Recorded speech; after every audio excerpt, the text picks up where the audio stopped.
What are the core principles that could truly simplify your life and bring you a lasting sense of peace? In a world that seems to get more complicated every day, that question feels more urgent than ever. Part 1. For so many of us in the thick of our adult lives, simplicity feels like a distant luxury. Our reality is a complex web of juggling careers and finances, managing mortgages and households, raising children while perhaps also caring for aging parents. Our minds are filled with endless to-do lists, our phones buzz with constant notifications, and our energy feels spread thin across a dozen different demands. We're told to hustle harder, achieve more, and optimize everything, and the result is often a quiet, persistent feeling of being overwhelmed. We find ourselves yearning for a simpler way, a way to quiet the noise and find a sense of peace amidst the chaos. But what if that simplicity wasn't something to be found by changing our external world, but by decluttering our internal one? For thousands of years, Buddhism has offered a practical roadmap, not as a religion to believe in, but as a deep psychology for living a more peaceful and simple life. Over this three-part journey, we will explore 7 of its most essential principles. In this first part, we will lay the foundation by exploring 3 principles that help us understand and clear out the inner clutter that makes life feel so complicated. The first principle is perhaps the most famous, and it's the Buddha's fundamental starting point. It's the acknowledgement of the reality of what's called dukkha. This is often translated as suffering, but that word can be a bit dramatic. A better way to think of dukkha is as the pervasive background hum of dissatisfaction, stress, and a feeling that things are not quite right. It's like having a small stone in your shoe. Sometimes it's a sharp, acute pain, like during a period of grief or intense anxiety. But more often, it's just a dull, persistent annoyance that prevents you from ever walking with complete ease. This first principle doesn't say life is all suffering. It simply says that this feeling of dissatisfaction is an inevitable part of the human experience, not a sign that you are personally failing. Acknowledging this is the first step because it stops you from thinking, "What's wrong with me?" and allows you to ask, "What is this experience?" This leads directly to the second principle, which answers that very question. What is the cause of this dissatisfaction? The answer is a concept called Tanha, which translates to thirst or craving. This principle states that our inner turmoil doesn't come from the events of our lives, but from our reaction to them. It is the constant push and pull of the mind, the craving for things we don't have, more money, more recognition, a different life, and the aversion or resistance to things we do have, a difficult emotion, a stressful situation, a feeling of boredom. It's this gap between the reality we have and the reality we crave that creates the friction, the dukkha. The problem isn't that it's raining. The problem is that you are desperately craving sunshine and resisting the rain. So, why is there always a gap? Why can't we just get what we want and have it stay that way? This brings us to our third foundational principle, Anicca, or impermanence. As we've explored before, this is the universal law that everything is in a constant state of flux. Nothing is permanent. Our health, our relationships, our feelings, our successes, they all arise, change, and eventually pass away. This is the context for all our craving. We are trying to grasp and hold on to permanent pleasure, permanent security, and permanent happiness in a universe that is fundamentally impermanent. This is, by definition, a recipe for constant frustration. So, these first 3 principles form a powerful diagnosis. Our lives feel complicated and stressful because there is a baseline of dissatisfaction, dukkha. This dissatisfaction is caused by our mind's constant craving and resisting, tanha. And this craving is always frustrated because the world it tries to control is inherently impermanent, Anicca. Understanding this trio is the beginning of simplification because you stop blaming the wrong things, your job, your partner, the world, and you start to see the actual mechanism of your own stress. Now, a common reaction to this might be, well, this sounds incredibly pessimistic. But it's not. If you go to a doctor because you feel unwell, their diagnosis is not a negative act. It is the essential first step toward a cure. This is simply the Buddha's diagnosis of the human condition, and it comes with a clear prescription for how to find relief. What does this mean for you in your daily life? When you get passed over for a promotion, the real suffering isn't just the event itself. It's the aversion. I hate this feeling of rejection. And the craving. I wish I had been chosen. When you have a wonderful moment with your family, the sadness you might feel as it ends isn't caused by the ending itself, but by the clinging to that pleasant feeling and the resistance to it passing. This insight simplifies everything because you can stop trying to control the uncontrollable external world and start working with your own internal reactions.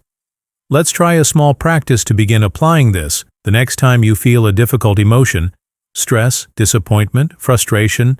Instead of immediately trying to fix it or push it away, just pause. First, simply recognize it. Say to yourself, this is the feeling of disappointment. Then, allow it to be there, just for a moment, without fighting it. Give it a little space. Finally, gently investigate how it feels in your body. Is your chest tight? Is your stomach churning? Just notice. This simple act of recognizing, allowing, and investigating begins to break the lifelong habit of aversion and creates a space for a wiser response. In summary, the key to simplifying our chaotic inner world is to first understand this fundamental formula. Our feeling of dissatisfaction is born from our reactive habit of clinging to things in a world that is defined by change. Peace doesn't come from finally building a perfect, unchanging life. It comes from radically changing our relationship with our messy, imperfect, and constantly changing one. Now that we have the diagnosis and have begun to clear the inner clutter, we can turn our attention outward. In the next part of our series, we will explore two powerful principles designed to simplify our actions and interactions, bringing this inner understanding into the way we engage with the world.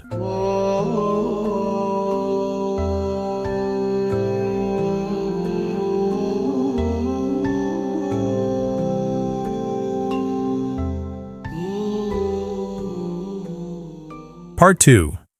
In our last conversation, we explored the three foundational insights from Buddhism that act as a diagnosis for why our inner lives feel so complicated. We learned that the constant hum of dissatisfaction, or dukkha, comes from our habit of craving and resisting a world that is, by its nature, impermanent. But this inner complexity doesn't just stay inside our heads, does it? It spills out into our lives, creating drama, misunderstandings, conflict, and a sense of exhaustion. So, how do we begin to simplify the way we move through the world? We can all relate to the complexity of our interactions. A thoughtless comment to our partner leads to a week of tension. Office politics create a web of unspoken rules and alliances that we have to navigate. We feel the pressure to curate a perfect image of our lives on social media. We lie awake at night replaying something we said, wishing we could take it back, or we carry the weight of a past action that feels out of alignment with who we want to be. Our external lives often feel just as cluttered as our internal ones. This is where Buddhist wisdom becomes incredibly practical. It offers principles that are not abstract philosophical ideas, but a clear and simple guide for how to act. Today, we will explore our next two principles, both taken from the Buddha's Guide to a Good Life, known as the Eightfold Path. They are designed to simplify our engagement with the world by focusing on two things we do every single day: speaking and acting. These are right speech and right action. Let's begin with the fourth principle on our journey: right speech. This sounds simple, but it goes much deeper than just don't lie. It's a comprehensive filter for our communication that, if practiced, can eliminate a huge percentage of the drama in our lives. We can think of it in terms of four simple questions to ask ourselves before we speak. First, is it true? This is the foundation, speaking with honesty and avoiding deception. Second, is it kind? This asks us to refrain from harsh, abusive, or malicious language that is intended to harm. Third, is it beneficial? This is a crucial one. It cautions against divisive speech, gossip or slander, words that turn people against each other? And finally, is it spoken at the right time? This invites us to avoid idle chatter, the kind of mindless talking that just adds noise to the world without adding any value. A powerful metaphor is to think of your words as seeds. Every time you speak, you are planting a seed in the mind of another person and in the world around you. You can choose to plant seeds of confusion, conflict, and negativity, or you can plant seeds of clarity, harmony, and kindness. The kind of garden you have in your relationships depends entirely on the kinds of seeds you are consistently sowing.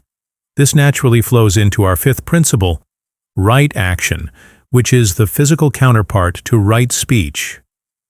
It addresses our bodily actions in the world. Traditionally, this is defined by three core guidelines. First, to abstain from taking life, which at its core is a commitment to non-violence and harmlessness. Second, to abstain from taking what is not given, which is a commitment to honesty, integrity, and respecting the property of others. And third, to abstain from sexual misconduct, which is a call to act with respect, consent, and care within our intimate relationships, avoiding exploitation and harm. Taken together, these two principles simplify our lives from the outside in. By filtering our speech and actions through these compassionate and ethical guidelines, we proactively stop creating the very complications we spend so much time trying to solve. Think about it. A life of integrity is a profoundly simple life. There is nothing to hide. There is no complex web of lies to maintain. There is no guilty conscience from having harmed someone keeping you up at night. Your relationships, built on a foundation of truthful and kind communication, become clearer, deeper, and more authentic. You stop creating the fires you then have to spend all your energy putting out. Now, a common concern might be, this sounds so restrictive. It feels like I'm not allowed to be spontaneous or have fun. But this is a misunderstanding of freedom. Is it true freedom to be a slave to your reactive impulses? Is it really fun to deal with the inevitable fallout from harmful gossip or a burst of anger? Is it being yourself to act in ways that you know deep down cause harm and which you will later regret? This isn't about becoming a rigid, joyless robot. It's about aligning your daily actions with your own deepest intention. The intention to live a life of peace for yourself and for others. It is the highest form of self-respect. So how do you apply this? It begins with a simple pause. Before you send that heated email to a colleague, pause. Run it through the filter. Is it true? Is it kind? Is it beneficial? That 10-second pause can save you a week of workplace drama. Before you share that juicy story about a mutual friend, pause. Ask yourself, am I planting a seed of harmony or a seed of division? When you're making a decision at work, pause. Ask, am I acting with total integrity in a way I could be proud to explain to anyone? For a practice, let's try the 24-hour speech filter. For just one day, make a conscious intention to apply the filter of true, kind, and beneficial to everything you say and, if possible, everything you write. You don't have to be perfect. The goal is not to judge yourself, but simply to observe. Notice how often your speech already aligns with this. Notice the impulses where it doesn't. This simple act of observation is incredibly powerful. In summary, by consciously simplifying our speech and our actions to be more truthful, more kind, and more harmless, we begin to systematically remove the external sources of conflict, drama, and complexity from our lives. Simplicity in this sense is not about owning less stuff. It's about being more intentional. And from that intentionality, a life of profound and simple peace naturally begins to emerge. We've now looked at the inner foundation and the guidelines for our outer actions. But how do we bridge the two? In our final part, we'll explore the two master principles that integrate it all, the daily practice that trains the mind and the ultimate attitude that guides the heart, bringing all of this wisdom into a unified and peaceful way of being.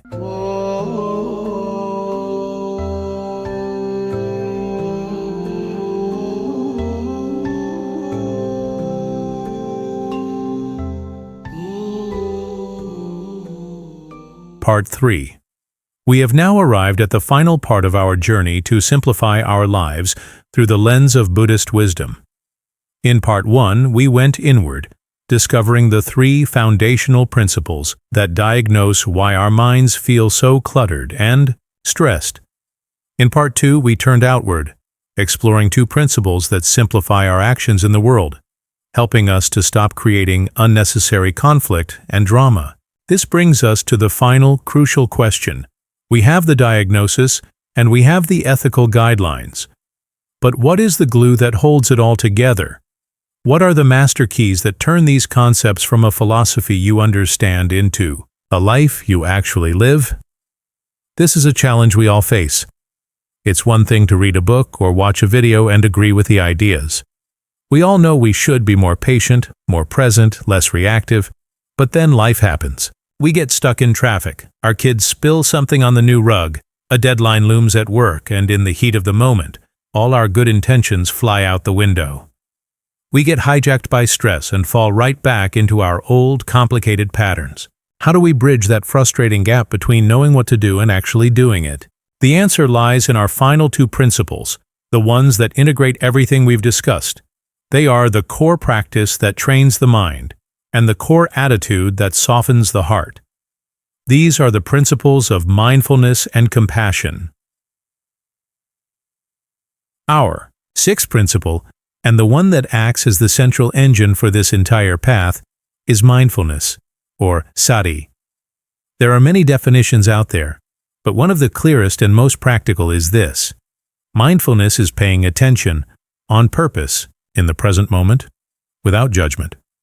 Let's break that down. Paying attention on purpose means it's an intentional act. In the present moment means it's not about drifting into the past or worrying about the future.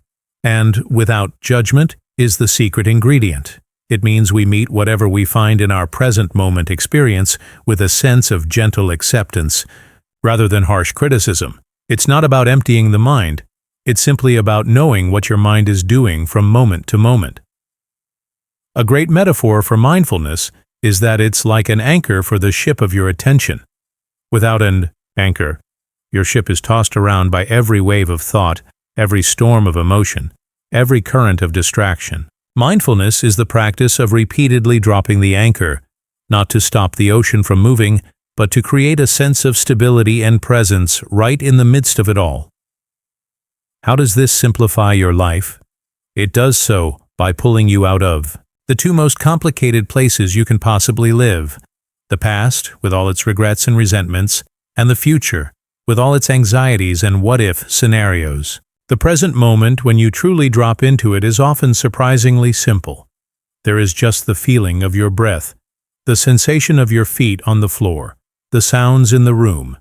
Mindfulness is the training of returning, again and again, to this profound simplicity. This practice is the foundation for everything else. You can't apply right speech if you're not mindful of the angry words about to leave your mouth. You can't truly see impermanence if you're not paying attention to the present moment as it changes. Mindfulness is the training that makes wisdom possible. But mindfulness alone can sometimes feel a bit cold or clinical. This is where our 7th and final principle comes in to provide the heart. Compassion, or karuna. Compassion, in the Buddhist sense, is the deep and active wish for all living beings to be free from suffering. And it's crucial to remember that all living beings includes one very important person: you. If mindfulness is the how of this path, the way we train our attention, then compassion is the why. It is the emotional tone of a simplified life. Mindfulness and compassion work together perfectly. Mindfulness allows you to see suffering clearly, your own stress, your own pain, as well as the struggles of others. Compassion is the heart's natural response to that seeing, the wish to help, to heal, to bring peace. This pairing radically simplifies your relationships. Instead of seeing the world through a complex lens of judgment, competition, or who can do what for you, you begin to see others through the simple unifying lens of a shared humanity. That annoying person in traffic, your difficult boss, your challenging relative, they are all just like you, trying to find happiness and avoid suffering. This perspective cuts through an immense amount of complexity, anger, and resentment. A frequent misconception arises here, especially around self-compassion. Isn't it selfish to be compassionate towards myself? Isn't that just letting myself off the hook for my mistakes? In fact, it is the absolute opposite. You cannot pour from an empty cup. Constantly berating yourself for your imperfections is like trying to fix your car by hitting it with a hammer. It just creates more damage and drains your energy. Self-compassion is the gentle repair kit. It's the understanding that allows you to learn from your mistakes without crushing your spirit. It is the non-negotiable foundation for developing any genuine and sustainable compassion for others. So, what does this integrated practice look like? When you make a mistake at work, instead of spiraling down a rabbit hole of self-criticism, you can use mindfulness to notice the painful feeling of regret. Then, you can apply self-compassion, perhaps placing a hand on your heart and saying to yourself, "This is a moment of suffering. It's okay. Everyone makes mistakes." This simplifies the entire experience from a week-long drama into a moment of learning. When a friend is struggling, you can use mindfulness to listen deeply without getting lost in planning your response. You can use compassion to simply be present with them in their pain, which is often the most healing gift of all. For a final practice, you can try the 3-minute breathing space anytime your day feels complicated. For the first minute, just check in and ask, "What is my experience right now?" Notice any thoughts or feelings without judgment. For the second minute, gently gather all of your attention onto the physical sensations of your breathing. Use it as your anchor. For the third minute, allow your awareness to expand from the breath to include a sense of your entire body as a whole. This practice is like a factory reset for an overwhelmed mind, bringing you back to the simplicity of the present. In summary, the entire journey of simplification that we've explored culminates in this elegant pairing. We use the practice of mindfulness to repeatedly anchor ourselves in the simple reality of the present moment. And from that place of presence, we use the attitude of compassion as our guide for how to relate to ourselves and the world. A simple life is not an empty life. On the contrary, it is a life that has been emptied of the unnecessary, the frantic, worrying, the pointless conflicts, the harsh self-judgment, and into that newly created space flows what truly matters: presence, connection, and a quiet, unshakable peace. Thank you for joining me on this 3-part journey. Which of these 7 principles resonated with you the most? Please share your thoughts in the comments below. If this series has been helpful, don't forget to press like and subscribe to Buddhism Wisdom, Spirituality to continue this journey with us.